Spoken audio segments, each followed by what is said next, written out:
One of the things I like to do in my downtime is to travel, or to think about travel, which includes learning about places that I am actually planning to go, as well as places that I am not. A few weeks ago, I was listening to a podcast about travel to Europe in 2025.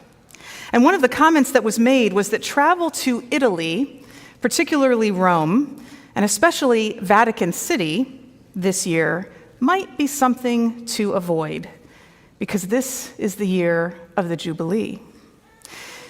In Leviticus 25, it is recorded that the Lord spoke to Moses on Mount Sinai and instructed that every 7 years will be a Sabbath rest for the land, no planting fields, no pruning vineyards.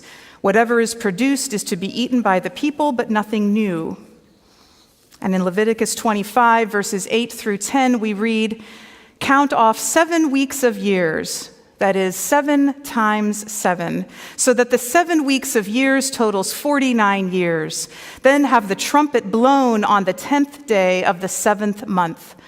Have the trumpet blown throughout your land on the day of reconciliation. You will make the 50th year holy, proclaiming freedom throughout the land to all its inhabitants. It will be a Jubilee year for you." And in this Jubilee year, according to Leviticus 25, further on, debts are forgiven, land is restored to its original ownership, people return to their homelands and families of origin. Not only do the fields rest, but the workers in the fields do as well.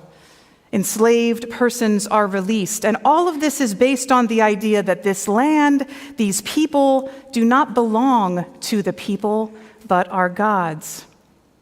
Historically, it is unclear that the year of Jubilee was actually ever instituted or practiced, but the Catholic Church recognizes this year, 2025, as the anniversary of the year of Jubilee, and many, many people will make the pilgrimage to Vatican City to see what there is to see. And after I wrote that, I realized how punny that was. To see what there is to see. Yeah, sorry. Can you think of someone you have forgiven 7 times? Or 77 times? Can you think of someone who has forgiven you 7 times? Or 77?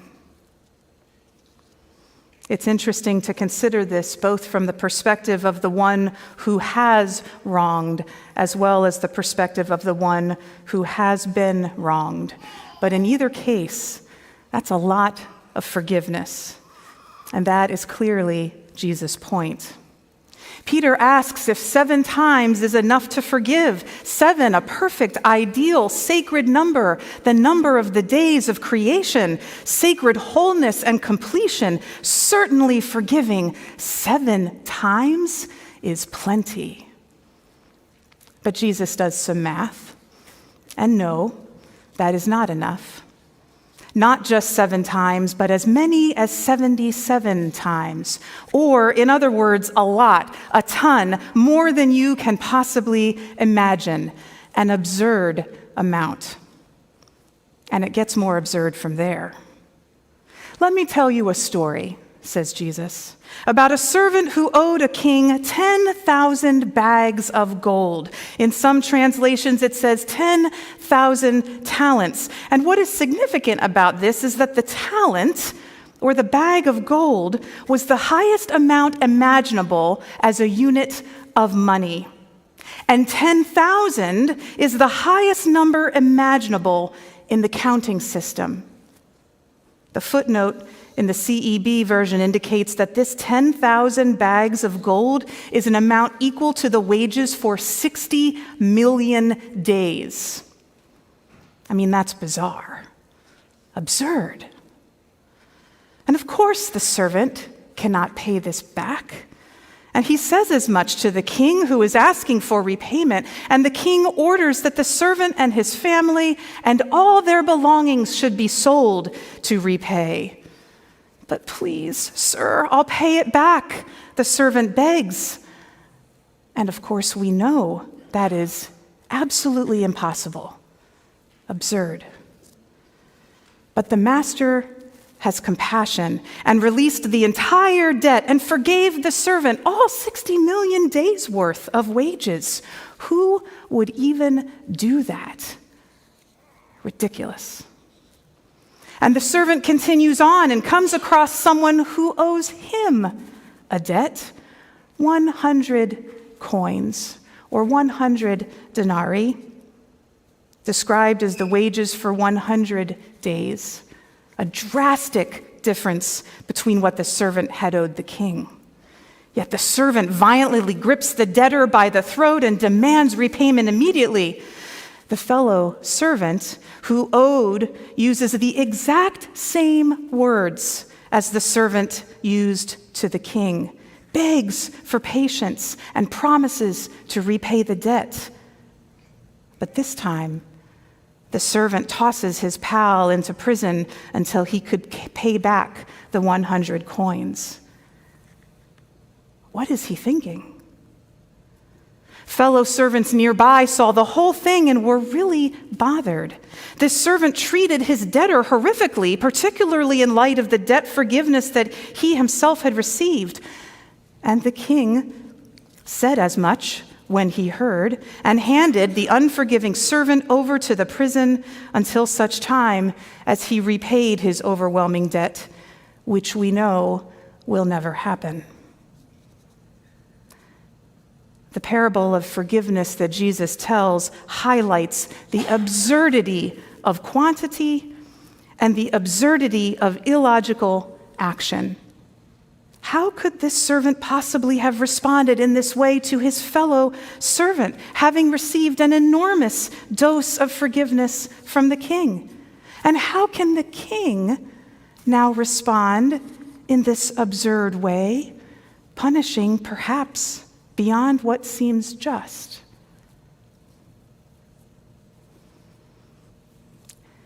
Maybe it would be wise to avoid Vatican City this year, as Catholic and other pilgrims flood the city on their own sacred or tourist journeys. Or maybe it's not necessarily something to avoid. That travel podcast I mentioned continued, and they began to talk about the Olympics in Paris in 2024, when everyone was told to avoid traveling to Paris and France because of the fear of massive crowds. But what actually happened was that while there were many people at the Olympics venues, tourism in Paris around was significantly down. Some shop owners closed because they had no customers. The Louvre had I forget what percentage, maybe 20% decrease in visitation. And the months to follow have seen increased tourism numbers as travelers are trying to get back the visit to Paris that they missed. So maybe it would have been wise to go to Paris around the time of the Olympics after all. And maybe this is the year to visit Rome with planning and awareness. Maybe it is exactly in that moment of avoiding the thing we think we should avoid that we should actually engage. This may look like coming to a place of understanding why the one who hurt us did what they did. Or this may look like letting go, surrendering our minds to the reality that we will not understand and we need to move on. This might look like cognitive empathy, putting ourselves in the place of the other, or it may look like putting ourselves back into a place of relationality with someone with whom we have had an argument or misunderstanding. Maybe it is in that moment of avoiding the one who has hurt us that is exactly where we need to be. Not always, of course, but sometimes. Sometimes forgiveness looks like moving closer, and sometimes forgiveness looks like letting go. But not just once, many, many times, perhaps as many as 77. I'm not suggesting that we keep ourselves in abusive situations where physical and emotional harm is caused. But there's some discernment in that. When is it necessary to avoid or leave? And when is it really important to re-engage, even when it is massively uncomfortable and difficult, with boundaries and resources? We don't want to go around cutting off relationships as our primary means of conflict resolution, and we should also not remain in spaces and places where our very being is harmed. As the parable ends, Jesus' words indicate that if we do not forgive our sibling, God will invoke the same punishment on us that the king laid on the unforgiving servant. As followers of Christ, whose hope rests in the kingdom of heaven here on earth as it is in heaven, yes, we understand the enormous and unending forgiveness of God that is extended to us. And also, what debt do we lay upon ourselves when we can't let go, don't let go, won't let go, or forgive that which has been done to us, the person who has hurt us, that which has split us, that which has created fear, that which we do not comprehend and feels very, very painful personally? We have stuff, don't we? We have relationships and experiences and histories and tendencies, both known and unknown, things of which we are aware and not aware, and we carry that stuff around. And sometimes out of the heaviness of that stuff, or our attempts to heal and process all that stuff, we find ourselves also in need of forgiveness. Notice at the very end of this text, the very last verse, it doesn't just end with the guidance to also do what often feels absurd, to forgive. More than that, we are invited, encouraged, instructed, urged to find that freedom in forgiveness from your heart. There is work to be done there, at least for me. I can speak or think words of forgiveness in my logical brain, but has that forgiveness emerged from my heart, from my core? This requires practice. First, I think this requires practice to become more attuned to the guidance of the Spirit that is available to each of us individually through meditation and prayer, through stillness and listening, through retreat and pilgrimage, seeking places of rest and being open to the journey, engaging with God individually and noticing her wisdom in the world, her voice in our ears, her presence in our lives. Second, I think this requires practice to become more attuned to hearing the Spirit together in community. And that is the setting of this parable in Matthew 18, the community of faith. In a community of faith, getting to know others beyond surface hellos, but truly building relationship, knowing one another deeply, which includes the stuff we like to show and the stuff we don't. Studying Scripture together, praying together, learning together, discerning together, serving together. Both of these, openness to the Spirit very personally and openness to others in community, are risky, can be scary, require vulnerability, take time, require the recognition that we are sometimes wronged by others, and sometimes we have done the wrong. Forgiveness requires entering and dwelling in spaces of heart and mind and soul that feel illogical, ridiculous, absurd. Not because we roll over and say, oh, it's fine, when it most definitely is not, but because we become a community that lives with the hope that transformation is possible, that forgiveness is an opportunity for restoration, sometimes restoration of self, sometimes restoration of relationship, even when it feels counterintuitive, uncomfortable, impossible. Forgiveness offers freedom, a release from the punishment of being trapped in a cycle of anger and hatred and pain and distance. And forgiveness opens the way for that pilgrimage, moving along our path of growth and understanding, wisdom and love. And we see that path widen just a bit more as we lean into the sacred grace that invites new beginnings, when we accept that we too are forgiven. For it is out of this flow of mercy that we are called to forgive others and called to forgive ourselves.